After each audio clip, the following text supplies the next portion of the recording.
Merci beaucoup, Eric, et rebonjour, bienvenue sur la chaîne. Merci encore, Marie-Agnès, de m'avoir invité. C'est un honneur de venir sur notre chaîne africaine pour pouvoir partager mes Ouais. connaissances aux autres. Merci. D'accord. Ben, Eric a créé une académie. D'abord, félicitations pour cette initiative-là, parce Merci. que lorsqu'on arrive au Canada, on veut travailler, mais on parle d'intégration, on parle de la recherche du travail, mais on omet souvent de parler d'entrepreneuriat. Et Mhm. le fait d'avoir créé une académie, d'avoir créé quelque chose, je trouve que c'est vraiment une initiative louable. Qu'est-ce qui t'a poussé à créer cette académie-là? Oui. Merci encore. L'académie a été créée parce que j'avais vu un besoin et ce Ok. besoin, il y a vraiment comme une fossé d'éducation. Disons, quand je dis éducation, ça ne veut pas dire aller à l'école. Non. Manque ou bien ignorance de ce qui se passe en ligne. Nous tous nous sommes connectés. Donc, j'ai vu que, en passant par la sensibilisation, en passant par la formation, je pourrais aussi apporter ma brique ou bien ma contribution à ce que ma communauté puisse commencer à être éveillée de ce qui se passe pour pouvoir bien sécuriser les données. Parce que c'est un grand problème aujourd'hui. C'est ça qui a poussé à la création de cette académie. Oui, Qu'est-ce... oui. En fait, la compagnie s'appelle Africa Cyber Sec. Ok. Et nous avons deux centres de formation. Le premier centre de formation, c'est pour la cybersécurité. Et le deuxième centre de formation, c'est pour l'intelligence artificielle. Parce que les deux vont ensemble. L'intelligence artificielle a besoin de données pour fonctionner et l'intelligence artificielle a besoin de la cybersécurité pour protéger ses données. Ok. Et après avoir protégé ces données, l'intelligence artificielle encore revient pour savoir utiliser ces données pour arriver à quelque chose, prédire des projections. Il y a beaucoup de choses à faire.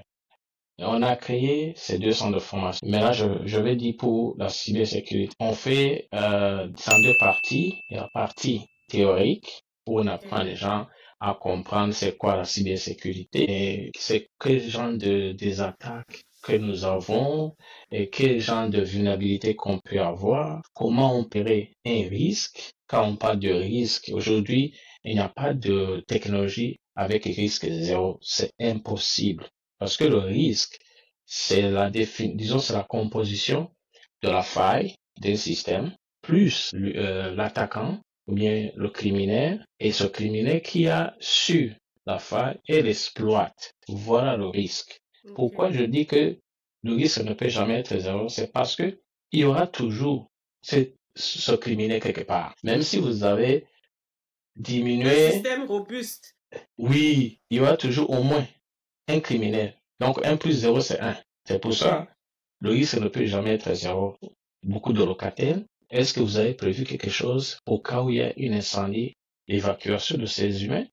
Parce que si vous n'avez rien prévu, le jour où il y aura un incendie, mais il y aura beaucoup de catastrophes. Donc, la même chose, C'est dans quand la vous êtes, prévention. voilà. Donc, la même chose, on l'apprend aux étudiants, comment arriver dans une compagnie. Est-ce que tout le monde va dire, OK, je ne sais pas moi, c'est pas moi qui. Donc, il faut au moins avoir ces procédures, d'abord planifier, avoir les procédures en place. Comme ça, quand un incident vient, si vous avez planifié et puis vous avez les procédures, l'incident pourrait être fixé plus, plus vite que une compagnie qui n'a rien. Exactement. Et puis maintenant, on les apprend aussi à connaître les différents standards ou bien les normes internationales. Aujourd'hui, si par exemple nous sommes dans un hôpital, comment est-ce qu'on peut gérer? On doit sécuriser les données des patients. Est-ce que si je me présente à l'hôpital, je dis je suis le papa de tel, qui est majeur, normalement on ne devrait pas me donner On ne donne ces même pas informations. ici. Même à ton conjoint, parfois, on te dit Oui, non. Pourtant, parce c'est que ton la conjoint. personne n'a pas mis Donner son autorisation. voilà. Donc, ça, ce sont les normes. Ils font ça parce que ils suivent les normes. Donc, on les apprend à savoir les différentes normes, que ce soit secteur financier, que ce soit éducation, les écoles primaires. Si je me présente à l'école, je dis, ah, Marie-Agnès m'envoie pour prendre sa fille parce que elle est, ah, est-ce qu'on va me donner cet enfant? Non, maman, non. Mais s'il n'y a pas ces normes, l'école n'a pas suivi ces normes, on va donner ton enfant. Ouais, Donc, ouais. ça fait partie aussi de cette formation. C'est pour ça que je disais que vous n'avez pas besoin d'avoir les bagages en IT. Et maintenant, après cela, on passera à la pratique. Ce qu'on a appris en théorie, maintenant, on va commencer à pratiquer en utilisant les outils de la cybersécurité. Voilà maintenant pour ce qui est la cybersécurité, la formation. Et maintenant, pour la formation en intelligence artificielle, aujourd'hui, tous les secteurs, qu'on le veuille pas, l'intelligence artificielle va affecter tous les secteurs. Aujourd'hui, par exemple, quand tu vas dans les magasins comme Walmart ou bien Dollarama, je pense qu'à Edmonton, c'est pas Dollarama, je crois que c'est Dollar Tree ou bien Dollar Store. On ne rencontre plus les caissières. On va, on prend De notre moins en objet, moins. voilà. Et on vient, on paye avec la machine. On Mhm. sort sans parler avec quelqu'un. On va à la banque pour déposer ou bien retirer. On peut ne pas parler avec quelqu'un. C'est avec la machine. Donc, vous voyez, de plus en plus, l'intelligence artificielle est en train d'entrer dans nos vies courantes. Donc, nous, comment dire, on enseigne les gens à s'adapter en fonction de leur secteur d'activité. Si je suis, par exemple, comptable, voilà, il y a des outils qui peuvent m'aider à faire rapidement ma comptabilité. Pas me remplacer, non. Savoir gagner dans le temps. Si je suis journaliste, aujourd'hui, il y a des applications. Comme on fait, par exemple, une interview, on devait d'abord s'enregistrer, arriver à la maison, écrire ou bien taper et puis recorriger. Aujourd'hui, sur place, j'ai mon application dans le téléphone. On parle. Dès que je finis, ce qu'il a enregistré, il convertit en texte Mhm. tout de suite devant moi. Ouais. Il y a des, C'est clair que voilà, ça facilite la vie. Donc oui. maintenant, pour répondre à ma question, Hum, pourquoi est-ce que tu as créé ton académie? mhm. Qu'est-ce qui t'a Donc, poussé à créer l'académie? oui, je Tu as dit que c'était voyais pour répondre à un besoin. un besoin. Un besoin, c'était un gap d'éducation, surtout en Afrique, même ici aussi en Amérique mais parce que en voyant comment la courbe montait, c'est-à-dire la cybersécurité commençait à monter, donc j'ai vu que cette évolution, faut aussi que on puisse avoir les gens pour supporter. Et en créant cette centre de formation, et pour aussi agrandir le nombre de gens qui sont en mesure vraiment de venir supporter l'évolution de la cybersécurité avec les vrais connaissances. C'est vrai, parce que Oui, parce que comme je l'ai dit tantôt, c'est pas l'académie n'est pas le seul service que nous avons à Africa CyberSec. C'est un des le services. service, C'est un des ok. services. Or, on a besoin des ressources. On peut avoir plusieurs contrats et comme on ne peut pas se diviser, une personne ne peut pas se diviser en deux. Donc, l'académie, c'est ça en fait ça aussi c'est une des choses qui a poussé la création de cette académie. Former et certains sont utilisés chez nous. Ok. Là, au moins, je sais que je ne suis pas obligé d'aller dehors chercher des ressources, alors que j'ai des ressources que nous avons formées et on connaît leurs capacités. Donc, c'est très facile de les intégrer et ils D'accord. connaissent déjà nos modes de fonctionnement. Donc, c'est facile au lieu d'aller chercher dehors quelqu'un qui viendra après avoir venu. Tu te rends compte qu'il faut encore former. Donc, ça ralentit la, la machine. Alors que si c'est quelqu'un que vous avez déjà formé, la machine continue. Ça fait combien de temps que l'académie existe? Oh, ça fait déjà 4 ans. Hein. 4 ans. Je veux Quand dire, on par dit, exemple, les certifications que tu délivres dans l'académie, est-ce que oui, c'est reconnu? Est-ce que c'est... la formation est sanctionnée par un certificat Ouais. qui est le certificat d'Africa CyberSec. Africa CyberSec, c'est une compagnie qui est légalement inscrite ici au Canada, donc côté fédéral. Donc, comme en s'inscrivant, on avait dit les services que nous devons donner, dont l'académie, Oui. donc c'est reconnu. Donc, Maintenant, en fait, si je pose la hum, question, c'est certainement que les gens te poseront la question de savoir oui, si je viens me former chez toi, mhm, est-ce que cette formation-là sera reconnue? Est-ce que hum, je peux me servir de ça pour aller postuler quelque part? oui, Ça se passe oui, comment au niveau de la réglementation? Parce qu'on aimerait toujours avoir ce sentiment que je vais quand même quelque part où c'est reconnu, où c'est légit, comme on dit vulgairement ici. Oui, Donc, c'est pour ça que je pose la question si oui, jamais quelqu'un est c'est intéressé. mhm.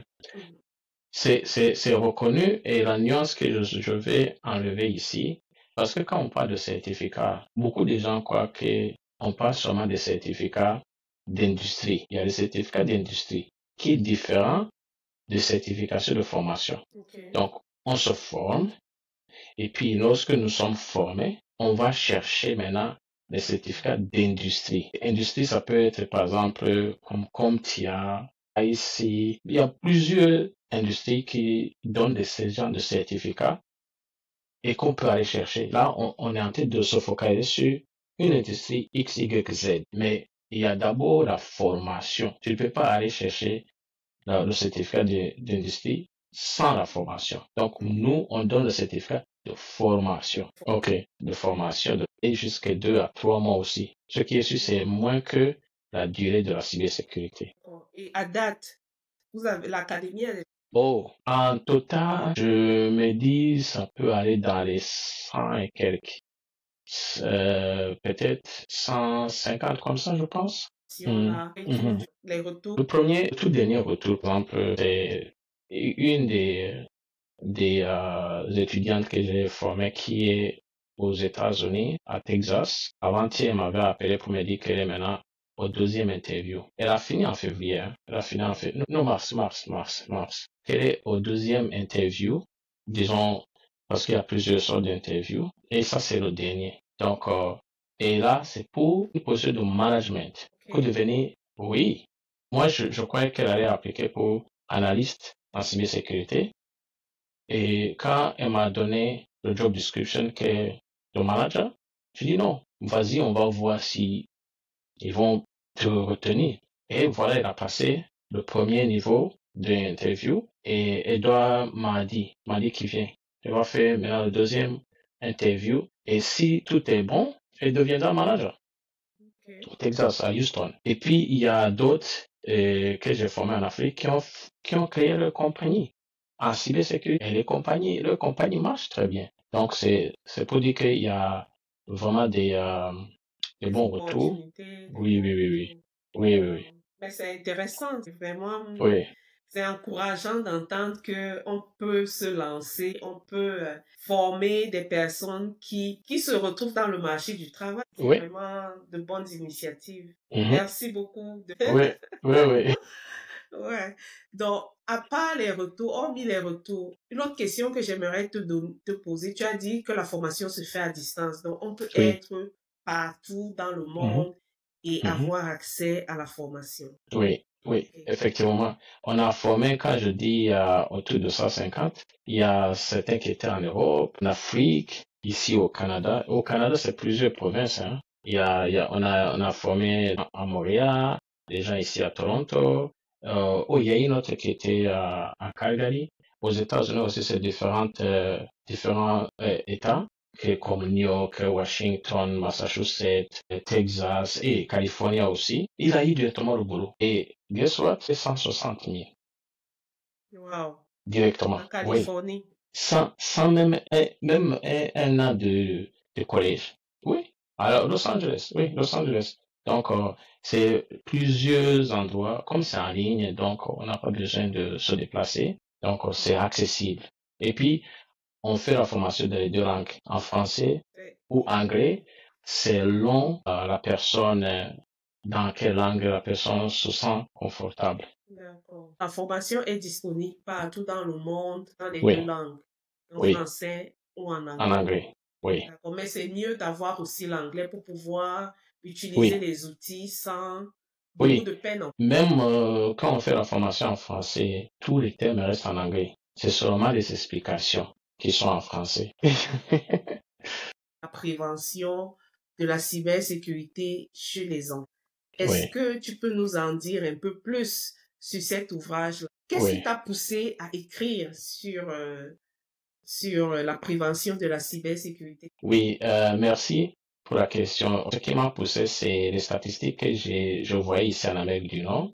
Et je me dis que c'est aussi applicable dans les autres, que ce soit en Europe ou bien en Afrique. Que nos jeunes, quand je dis jeunes, ça dit peut être des enfants ou bien des adolescents, ils sont souvent en ligne, soit pour jouer ou bien pour communiquer avec les amis. Donc, comme ils sont en ligne, ils sont arrivés à être exposés à des gens pour une raison ou une autre, ça pouvoir peut-être détourner les enfants ou bien le fait du mal. Et les enfants ont commencé à avoir des intimidations en ligne.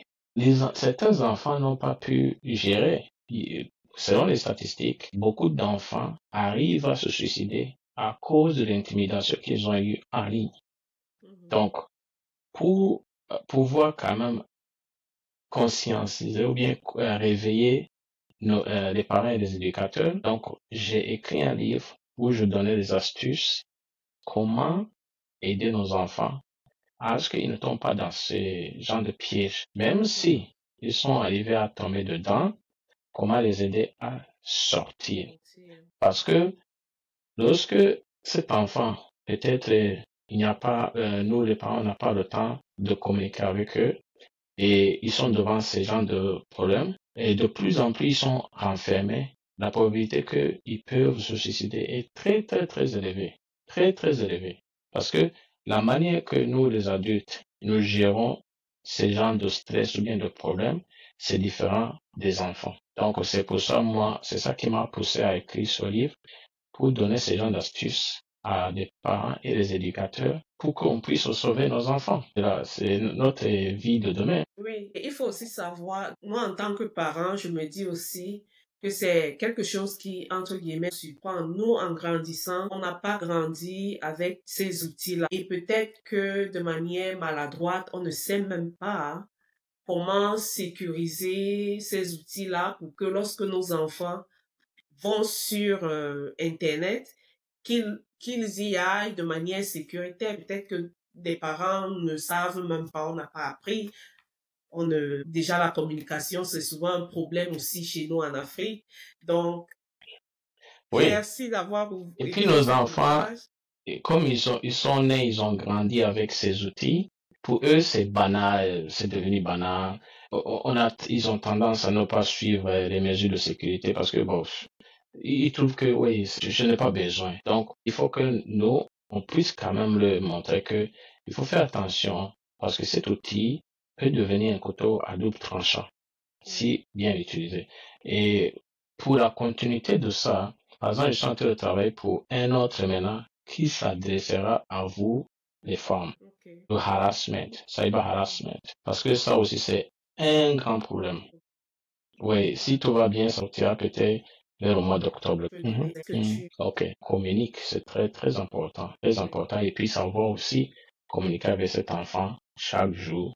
Il y a des signes qui, là, on peut savoir qu'il y a quelque chose. Quand l'enfant, par exemple, perd l'appétit, l'enfant commence à s'isoler, il y a des signes qui montrent que il y a quelque chose qui ne va pas. Donc ça, au moins, ça peut aider à sauver cet enfant. Et est-ce qu'il y a des choses qu'on peut faire en ce qui concerne, je vais dire de ma technique, Oui. prévenir que nos enfants ne tombent dans ce genre de travers? Oui, oui, effectivement. Sans dépasser la, disons, privacy, on peut faire une surveillance, bien sûr, qui est encadrée. Il y a des outils. Dans mon livre, je donne certains exemples des outils qu'on peut utiliser sur les laptops ou bien les cellules des enfants. Oui, comme ça, vous pouvez être notifié si, par exemple, l'enfant est en train de vouloir partir quelque part qu'il ne fallait pas partir, ou bien aussi suivre quel genre de site que l'enfant visite, par exemple.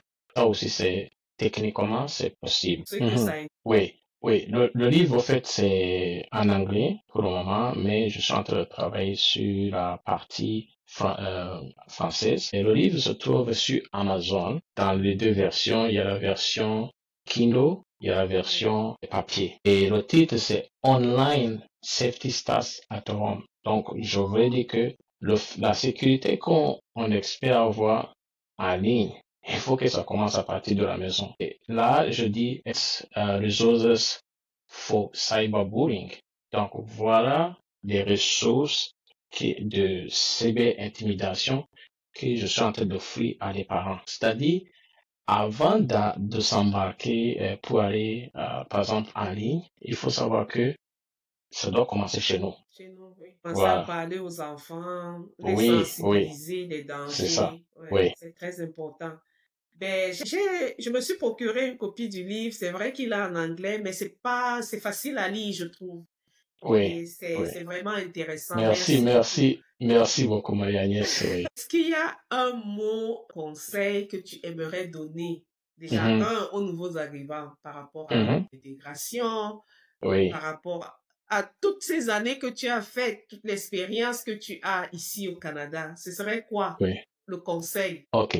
Et aussi savoir s'intégrer, c'est très important. L'intégration est très importante parce que quand je dis intégration, ça sous-entend le réseautage. Par exemple, on arrive à Edmonton et on ne sait pas, par exemple, on ne veut pas s'intéresser aux locaux, on veut rester dans notre groupe, ça c'est pas bon. Oui. Ça déjà, c'est un échec dès le départ. C'est bien d'avoir un groupe, disons, des gens que je connaissais avant, mais il faut aussi s'intéresser à là où tu es arrivé. Parce que vous ne pouvez pas savoir, surtout quelqu'un qui vient d'arriver. Ici, quand on cherche, par exemple, le travail, le 75% des positions ne sont pas postées. Donc, une fois que vous êtes vraiment flexible à l'intégration, vous réussirez toujours, toujours. Donc, c'est le conseil que je peux donner. On Donc, te voit à merci. la Hein. prochaine. Ok, merci Marie-Agnès.